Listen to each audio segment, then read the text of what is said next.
Konnichiwa. Hey, y'all. Hey, I'm Keisha. I'm Greg. And today we're going to be ranking all the X-Men movies from worst to best. Yep, ever since Dark Phoenix came out, we're just going to go through all the X-Men films, just see what was the worst ones according to us, in our opinion. And what was the best ones according to our opinion. So, the last film that's on our list is Origins of Wolverine. And honey, boo-boo, garbage. Yeah, it was just all over the place and... Too many mutants, didn't make no sense whatsoever. And then they tarnished Deadpool. Like, I don't understand what was going on with that and why they did what they did with that film. But luckily, they made his own film better. You know, they actually he's way better now. He's revamped, the he's character. new, and it's perfect. Yeah, so that's at the bottom of our list. Number 9. Coming in at number 9 is X-Men Apocalypse. And it was just, like I said, it wasn't like an X-Men film for me. And then the villain, Apocalypse. The villain, looking like a purple doofus. He wasn't intimidating. You know, like in the comics, you depict him as, you know, an actual villain. But in this one, it was just like, okay, he's just like a Scooby-Doo character. You know what I'm saying? So, and then they also had a little continuity error with Dark Phoenix, because Jean Grey at the end of the movie was like, oh, I can't hold the Force, you know, like this.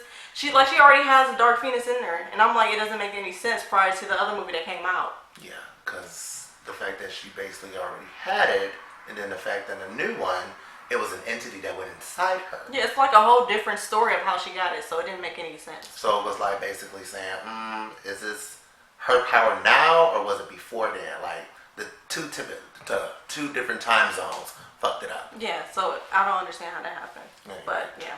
Number 8. Number 8 is the Wolverine.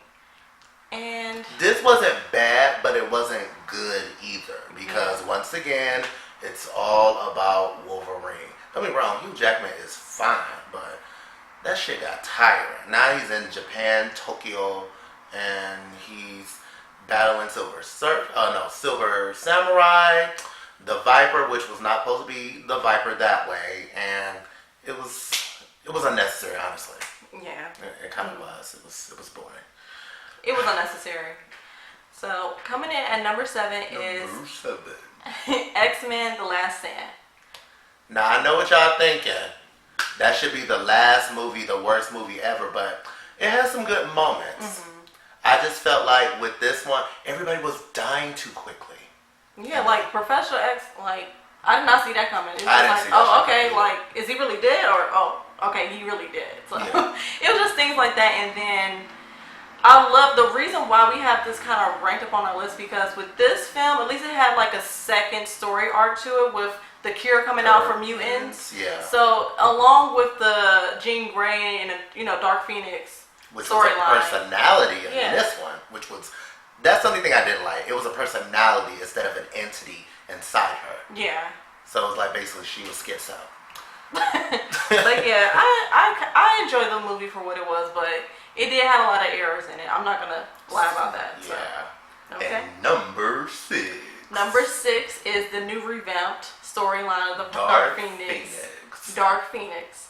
So, we recently went to go see the film, and based on the reviews prior to go seeing it, it was kind of iffy. It was like some people liked it, but then some people didn't. No, a lot of people were saying like, oh, it was horrible. Like, and let's be honest, they were saying it was horrible. But when we went to go see it, it wasn't that bad. Yeah, it wasn't that bad. Like, the only thing I can say about that was weird was like the alien storyline. Jessica Chastain. Yeah. I didn't really get that. Like, why would they put that in the Who is she? film? I don't know. What is she about? Yeah. It was just weird. It was just out of nowhere. And then, of course, Jennifer Lawrence, she already complaining about how she doesn't want to be in the X-Men franchise anymore. So, in this film, spoilers, she dies. She dies. And with this, I kind of didn't really get like, oh, you know, that impactful thing of seeing a character die on screen. It was just like, oh, okay. I guess she's out. You know, she's out of her contract. Okay. You know? Good for me. Can I take this makeup off? All right, cool. You know? See you later. So, yeah, but overall, it was okay, but it was unnecessary. Like, since this is the last film that Fox was gonna do with X-Men, I just feel like they could have really did something with it. But I mean, like, they only did it because it was the last movie that the Fox network actually had in their contract. They just want to get it over with. Like, just whatever. Just, here you go. Because now Marvel has it. Yeah, hopefully Marvel can turn X-Men around. I feel like it can turn it around. Like, with every Avengers movie that's been out, it's going to be a piece of cake. Okay. And then coming in at number 5 is X-Men First Class. Now, with this one, it's kind of in the middle because what I like about it is that it did revamp the whole X-Men series. And it started from scratch, you know? But it had a background towards the Professor, which was, honestly, I feel like that was something that needed to be said a little bit because you got this, like, white man in a wheelchair and you don't know shit about him, but that he had powers of telepathic abilities and can control people. But for this one, it was more like a background to explain why did he do what he did and, you know, how did him and Magneto met too. So that was a nice little take on it too. Yeah, I really appreciated how it started from the bottom instead of just with, oh, this is the X-Men, you know, we have a school, blah, blah, blah. It started from the very beginning, which I really appreciated, you know, so gotta give props to that. Okay, you know here what I'm saying? we go. So coming in at number 4 is X-Men 2. Now, X-Men 2, I really enjoyed that film. It was really good. Yeah, I really liked it. And then that's when they introduced Lady Deathstrike. Oh, yeah. Even though she was kind of like silent in most of the movies, like, but her emotion, her actions was enough. Like, she didn't even honestly need words. She was really good. And they show how Jean Grey was progressing in her powers, and she sensed that it was coming. And the fact that we had Nightcrawler introduced, that was amazing. That was an amazing fighting scene. That first fighting scene, yes. Yeah, it was everything. But yeah, I love that movie because it also displays like an ensemble cast, like, because it's about the X-Men. So you want to see the X-Men, you know, not just one character, like, oh, okay, this is about so-and-so, or just about Wolverine, blah, blah, blah. It was about the whole team. You know, so I really everybody had a good general part in it to play. Yeah, and I really appreciate that. Okay. So coming in at number 3, X-Men. Yes, the very first X-Men in 2000 was introduced to theaters, and that right there, why that's number 3 is because how they introduced it. It was an amazing way to come out for it. Yeah. They introduced Wolverine, they introduced Storm and Jean Grey and the Professor. Every origin, I mean, like, even though, you know, they came out with the origins, but the way they came out with this one, it hit home. It really hit home. I was excited, like, watching the movie, seeing it, it was amazing. After seeing the animated series, you know? I was a big fan of the animated series. And seeing it come to live action, it was really great. So amazing. That's why it's so high up on our list, because it started it all. You know, it started all these movies. So, so coming in at number 2 is Logan. Logan? Oh my God. Now, no. Y'all know that I was just saying about the whole, it's all about Wolverine, or this and that. But this movie right here was more emotional because it explained why was he the only one around, for one. I don't want to give you that much, but it showed that they were cloning mutants. He met someone that was more like his daughter because it was like a part of him. And that the fact that this emotional setting with him and the Professor was amazing. It was an amazing ensemble as it was too. Like the cinematography, the editing, the special effects were amazing. I feel like it could have been, I mean, I don't know if it was nominated. I think it was nominated. I'm not really sure, honestly, but it could have been really nominated for an award. And it was a good film, especially for Hugh Jackman's sign-off for playing, you know, Wolverine. Wolverine. Yeah. He really did a good job. I give him his props. Like, hell yeah. He's been a trooper, like, through all these X-Men films. Like, he's been killing it. So it's already hard for them now, you know, since they're revamping it again, since Marvel took it. It's going to be hard to find a new Wolverine to fill those shoes. It really is. Ugh. Hugh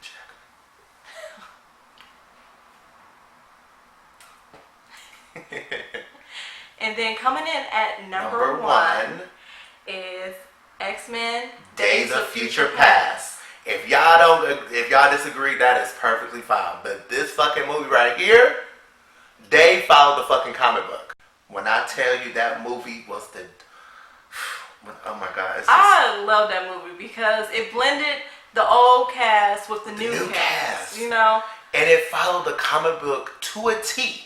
Mm-hmm. Which was fans' biggest like, oh my god, I hope they really do it this way. Like, the only thing that kind of like irked me a little bit was Shadowcat's character. I didn't know her power did that. Yeah, I feel like with that it was kind of weird because they had Rogue in the movie, but they deleted her scenes afterward. I don't know why, but yeah, I don't understand how Shadowcat got those abilities to travel, travel back in time, or that was just the weird part. But other than that, like you just saying, they introduced the new to the old and old to the new, so it was kind of like it was a nice feeling to see that. Like you see the old versions of them and then their new version. I mean, like their younger versions of them. And then Quicksilver. Okay, this is the only thing. I'm sorry, Marvel, but your Quicksilver is not as good as the Fox. Yeah, the Fox Quicksilver. It was amazing. Yeah. That's how it was supposed to be, honestly. I think everyone was blown away by his scene, in the film. Yeah, because you know why it was a good film. It was a good scene because every single X-Men movie after that, they do a Quicksilver scene. Yeah. Like, if it ain't broke, don't fix it. So that's why they kept putting it in the movie time after time. But yeah, just with that, and then also, I like how it basically had a good storyline, and it also made sure the disaster that The Last Stand was. They kind of said that didn't happen. Yeah, it never happened. Nothing. Yeah. All that crap didn't happen. Yeah, it was erased. That, and it was a blessing. It was truly a blessing. Yeah, it was. And then that's the way they could have started anew. But then after X-Men Days of Future Past, they kind of forced short on that, so it kind of didn't even matter. But it was okay. I mean, it was, they had their moments, they tried. Yeah. But you know what? That's our list. What do you guys think? What was your best X-Men film? What was the worst? Let us know in the comments. And Down below. Yep, and we'll talk to you guys next time. Peace. Bye.